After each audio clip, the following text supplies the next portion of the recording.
Salary आती है और कुछ दिन में ख़त्म भी हो जाती है। आप पैसे बचा भी नहीं पाते। अगर ऐसी समस्या आपको भी है तो आपके लिए बताऊँगा एक सिंपल सैलरी स्मार्टली डिवाइड करने का तरीका 50-30-20 रूल। मैं नहीं मानता। मानोगे भी और रूल फॉलो भी करोगे। 50-30-20 रूल क्या है? ये एक पर्सनल बजटिंग फार्मूला है जिसमें आप अपनी मंथली इनकम को 3 पार्ट्स में डिवाइड करते हो। 50%, 30%, 20%। 50% हो गए नीड्स, ज़रूरत, जिसे आपको करने ही करने हैं, जिसमें आपके खर्चे होंगे ही होंगे। Rent, EMI, electricity, water, internet bills, grocery, transport, insurance premium. अब बात करते हैं 30% की। 30% को आप वांट्स में मान लो।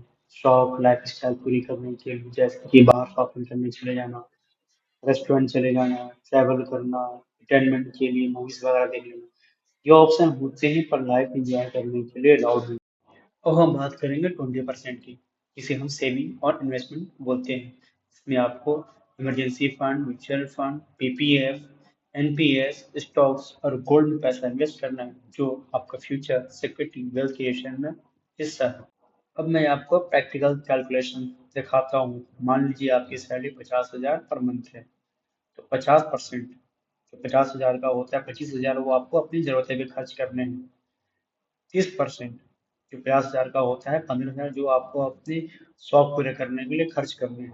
20% 50,000 का होता है, 10,000 जो आपको सेविंग करने हैं अपने फ्यूचर के लिए, वेल्थ क्रिएशन में हेल्प करेगा, फाइनेंशियल फ्रीडम बनाएगा। 30-30-20 रूल्स के बहुत फायदे हैं। पहला फायदा क्या है? सैलरी ट्रैक पे रहती है। दूसरा, बचत ऑटोमेटिक होती है। तीसरा, ओवर स्पेंडिंग कंट्रोल में आता है।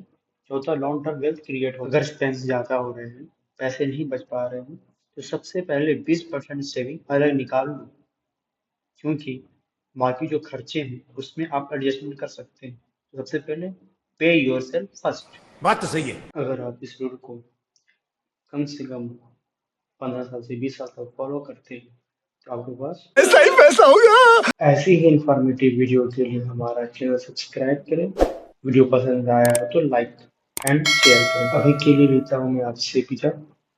आप अपना और अपने परिवार का ख्याल रखें और स्वस्थ रहें।